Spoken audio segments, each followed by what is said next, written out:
Hey gang, Mark Sweeney here from beautiful Austin, Texas. If you've tuned in before, you know it is Wisdom Wednesday time. And here we are for the first one in August. I missed last week because I was traveling, but we're back and we're introducing our new theme for August. This is A+ August, kind of a little twist on the back to school starting stuff, but we're gonna bring you a bunch of A+ ideas for the month of August because it's a pretty long month. So we'll make up for last week. And we're gonna talk about today, could TikTok ruin you financially? But before we get to that, just want to point out to those of you who may be tuning in for the first time, we've been doing this every Wednesday for almost 8 years now. We try to scour the medical research, the dental research, and sometimes just general lifestyle and bring you things that you can put to use immediately to make your life better, more productive, healthier. And so today is a little stretch from that, but I thought it was something that you might find interesting because this study actually came out of China, which will make it even more interesting because it's about TikTok and those other short, what they call short reel, like Instagram short reels. We always film one before this, sending our Instagram watchers over to Facebook for this Facebook Live because we don't do it on Instagram because Instagram likes those short little things. Snapchat is another one that my 20-year-old kids use. But TikTok is the most famous or infamous one because it's a Chinese-owned company and there's a lot of accusations that the Chinese developers that develop TikTok are stealing information from customers, overwhelmingly of which are a lot, millions and millions of Americans, mostly teenagers and 20-year-olds. So this study, first one I've seen of its kind, where they did a brain scan study of, and we'll get to that, the details of the study in a second, but this was actually printed in the journal Neuroimage. So it is a peer-reviewed study, and it is talking about their intent of the study. They had a theory that the more you watch these short reels, TikTok and Instagram reels, it may make you less sensitive to financial losses and make you more likely to make impulsive, faster decisions that might not be in your best interest. So let's get to that.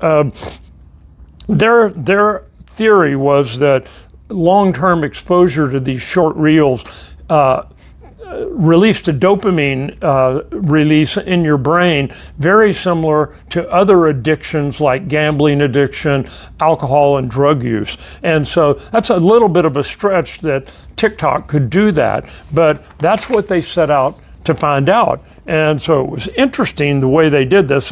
They studied loss aversion, which is a protective mechanism normally in our brain.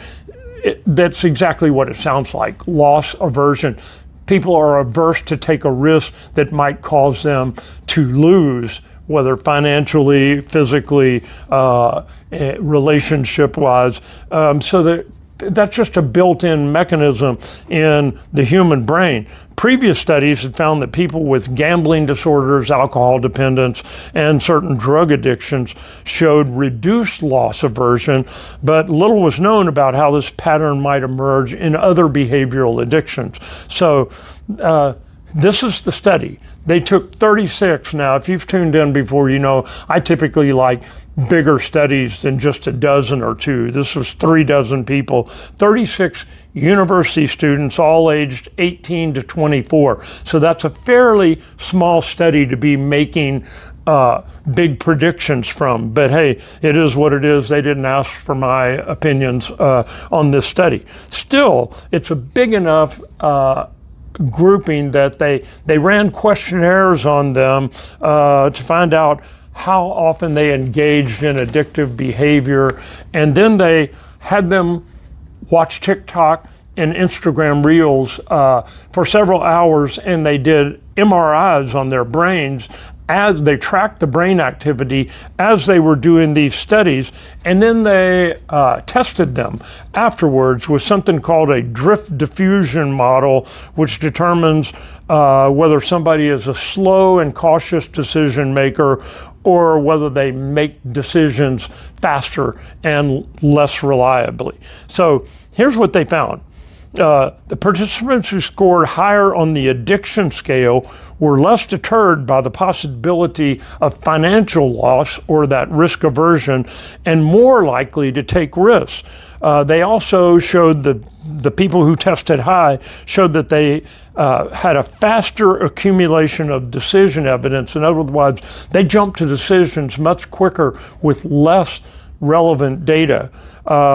And these correlational findings were significant even after accounting for differences in age, sex, and socioeconomic situations. So why does this cause this? Well, I think their overall conclusion was reduced activation in a certain area of the brain that has control over risk aversion, that the reduced activation, which was caused by these short videos, at an addictive level, helped explain why individuals with more short-term video addiction symptoms were less sensitive to losses and made quicker, poorer, and in many cases, poorer decisions. So keep an eye on that. We always do a health tip. Well, this one was a no-brainer at the end of that study to say, hey, take a break from the internet. I know people, friends of mine, who felt like Facebook or Instagram was just taking over too much of their hours. And so they announced to everybody, hey, I'm taking a break for 3 months, 6 months, whatever. I've had other friends that just stopped completely and don't get onto it at all because they know that they don't know when to quit. Me, I try to watch my hours of doing that, like on the weekends or for an hour at the end of the day. And I know I've even said on Wisdom Wednesdays before, put down all the electronic equipment for at least an hour before you go to bed, because that exposure to the light on the screen has been shown that it can keep some people from being able to go to sleep.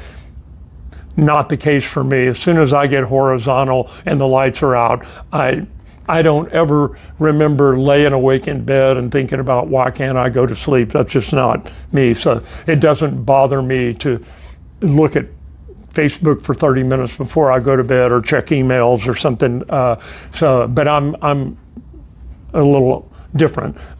So here's 4 things that you can do to take a break from the internet. First of all, like I just said, monitor and limit your internet usage.